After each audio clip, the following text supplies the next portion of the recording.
Welcome back to LexTalk, everyone. Exploring English and linguistics in Thailand. Right here with you for Season 2. Back again. Really looking forward to this season. Me too. Kind of digging deeper, exploring the cognitive side and, all those psychological aspects of learning a language. I think we often forget about that stuff. Yeah, it's a big piece of the puzzle for sure. Totally. Okay, so we're kicking things off with something I know a lot of you guys out there, especially the teachers and parents, can relate to language anxiety. Oh, yeah, that feeling. It can be a real roadblock. It's not just about, feeling a little shy. This can actually prevent people from becoming fluent. Absolutely. Holds so many learners back, especially here in Thailand. Right. So before we get into it, just a quick reminder, guys, don't forget to follow and subscribe to LexTalk on all our platforms. Website, YouTube, Facebook, LinkedIn, SoundCloud, and Spotify, all the usual suspects. We're at LexTalk Podcast everywhere. Okay, so language anxiety. I think a lot of our listeners have seen this firsthand. The student who gets the concept, but then when it's time to actually speak, they just clam up. What's going on in their heads? So language anxiety, it's actually a kind of communication apprehension. But specifically, like tied to speaking a foreign language, right? It's more than just shyness. It can pop up in the classroom, giving presentations, even just chatting. It's this fear of being judged, making mistakes that really gets to people. It's interesting you mentioned communication apprehension. Maybe not all of our listeners are familiar with that term. Could you break it down a bit? Sure, yeah. So communication apprehension. It's basically the fear or anxiety you feel when you're about to communicate with someone, or like even just the thought of communicating with someone. It could be one person, it could be a group, right? And language anxiety, it's kind of under that umbrella where that fear is specifically about using a language that's not your native language. Gotcha. So it's not just about speaking in general. It's that added layer of, Right. using a language that's not your own. And thinking about, the whole saving face thing here in Thai culture, I feel like that can really make things worse. Totally. The fear of messing up, of being judged, it's like amplified, right? In a culture where harmony, avoiding embarrassment, all that, it's so important. Students just get so hung up on pronunciation, grammar, terrified of saying the wrong thing. Yeah, I see that all the time. Like, they'd rather stay silent than risk making a mistake. Yeah, and that's where it becomes a problem because, the less they speak, the less practice they get, the less confident they become. It's a vicious cycle. It's really sad, honestly, because making mistakes, it's like essential to learning any language, right? You have to be willing to trip up, try things out, to actually make the rules, the nuances a part of you. Hmm. But if you're frozen by fear, you miss out on all that learning. 100%. Think about a baby learning to walk, right? We don't expect them to nail it on the first try. We encourage them to keep going, even if they stumble a few times. It's the same with language. You've got to create that space where mistakes are just, stepping stones, not failures. I love that analogy. It's Oh. so true.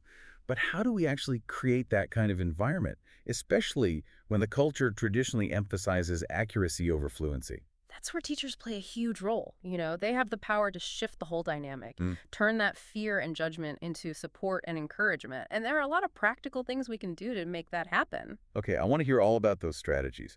But before we do, I think it's really important to understand how deep this goes.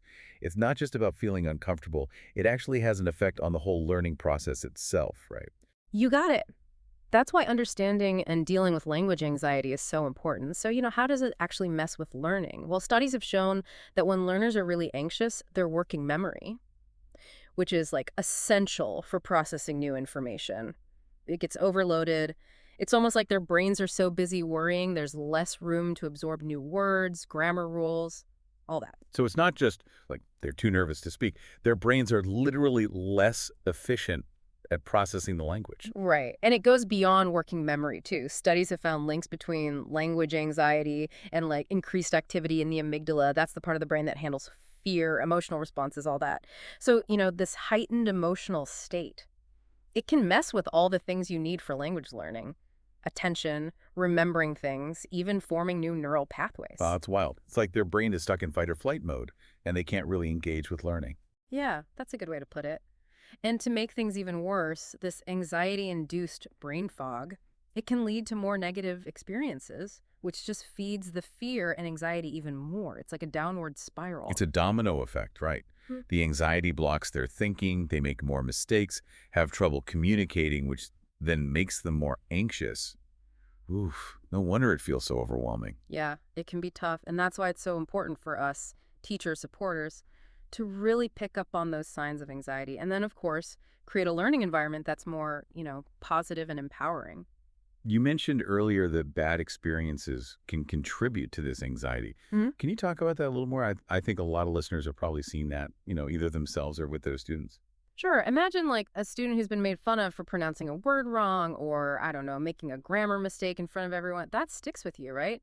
It can create this deep-seated fear of speaking up again, even if they're in a more supportive setting. Yeah, I've seen that on my own classes. Maybe they had a teacher who was super strict about accuracy, used really harsh correction methods that can really knock a student's confidence, make them afraid to take risks later on. It's like they start associating English with those negative feelings, and it's hard to break that connection. I had this one student who was told by a previous teacher that her accent was like terrible. Yeah. It took forever to build her back up, to get her comfortable enough to participate again. That's so sad to hear, but it really shows how much a teacher's words and actions matter. We have to build that safe space where learners feel like it's okay to experiment, to grow without being judged or, put down. Totally.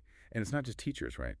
Parents and caregivers, Hmm. they have a big influence too. Oh, yeah, for sure. I mean, if a kid is always being corrected at home, criticized for their English, it wears them down, makes them less likely to practice. It's so important to create that supportive vibe at home too, where they feel like it's okay to make mistakes. Yeah. They can explore the language without being scared of judgment. Absolutely. And thinking about practice, I think the way English is often taught here, with all the focus on grammar and memorization, that doesn't help Oh, either. yeah. So many students ace the grammar tests, but then in a real conversation, Mm. nothing. It's like they know all the notes but can't play the music. Exactly. They're missing that confidence, that fluency you get from just, speaking regularly. And then on top of all that, you've got standardized tests. Ah, yes. The dreaded exams, they turn speaking into this performance, right? Instead of just communication. Right, all that pressure.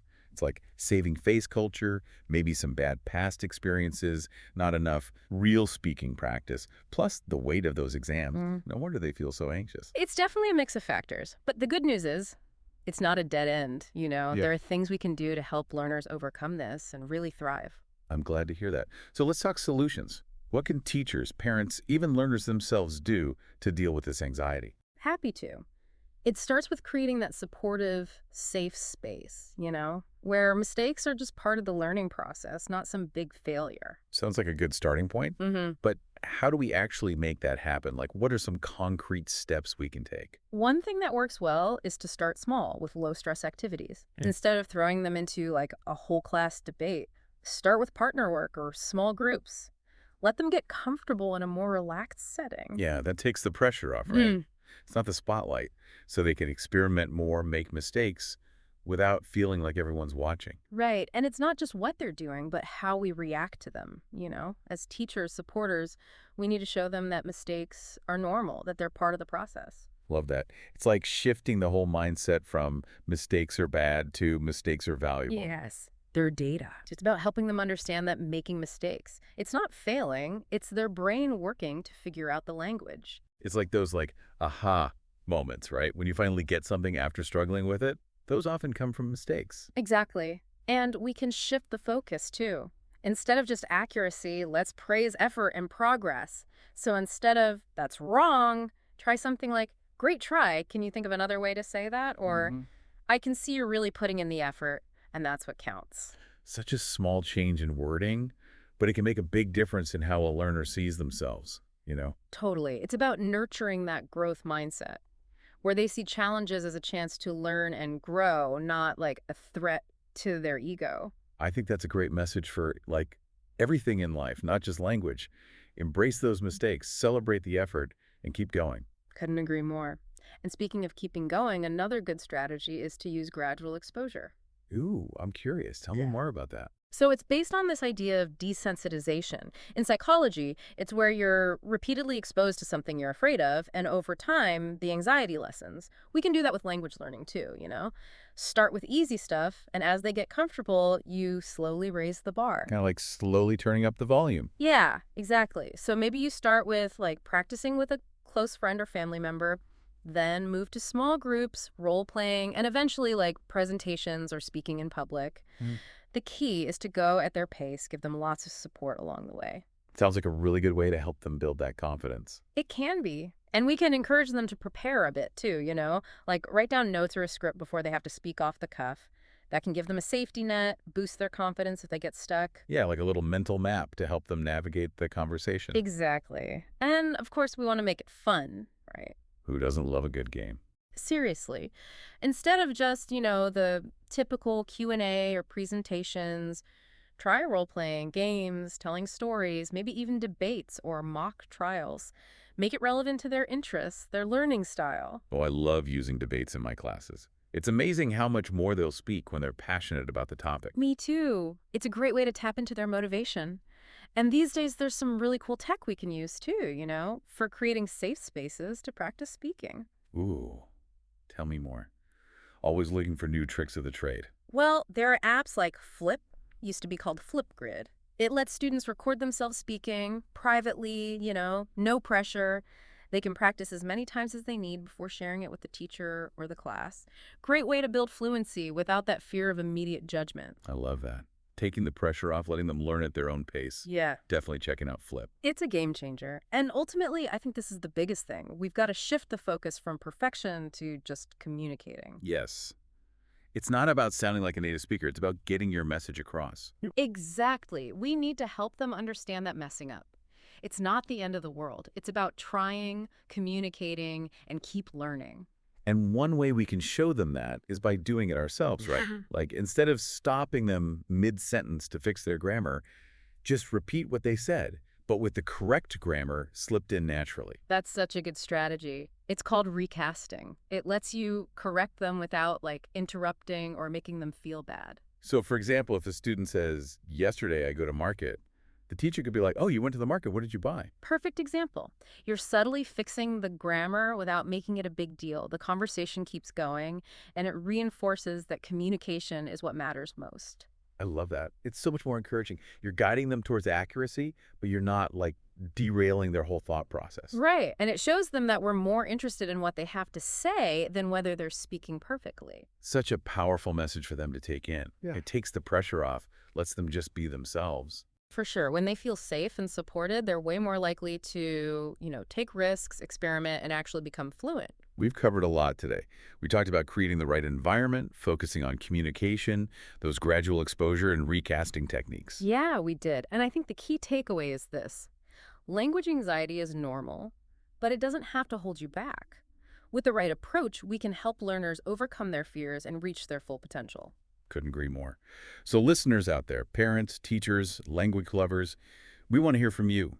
What techniques have you used, or maybe you're thinking of using, to help learners deal with this? Share your thoughts, your experiences, any tips or tricks down in the comments. Let's keep the conversation going. And of course, don't forget to follow LexTalk on all the platforms, our website, YouTube, Facebook, LinkedIn, SoundCloud, and Spotify. We're at LexTalk Podcast everywhere. And as always, host speaker and expert speaker. Let's talk, let's learn, let's Lex talk. Okay, so we've talked about setting the right mood, focusing on getting the message across, and using those strategies like gradual exposure and recasting. What else can we do to help learners feel more confident, less anxious about speaking English? Something that we sometimes miss is personalizing the whole learning thing. Every learner's different, right? Different strengths, weaknesses, ways they like to learn. Makes sense. We can't just use the same approach for everybody. Nope. Got to get to know your learners, figure out what they need, and then adjust how you teach. Some learners might do better with, visuals or hands-on stuff, while others need that structured analytical approach. Yeah, meeting them where they're at, giving them the tools that actually work for them. Exactly. And part of that, too, is respecting their cultural background. Yeah. Here in Thailand, we have to remember saving face is a big deal. We don't want to put learners in situations where they might feel, embarrassed or ashamed. True. It's about creating that space where they feel safe to express themselves without worrying about being judged or made fun of. Absolutely. And speaking of cultural differences, we also have to remember that there are tons of accents and dialects in English. There's no one right way to speak it. Learners should feel good about their own unique voice. I love that. It's about embracing all those different flavors of English. Yeah.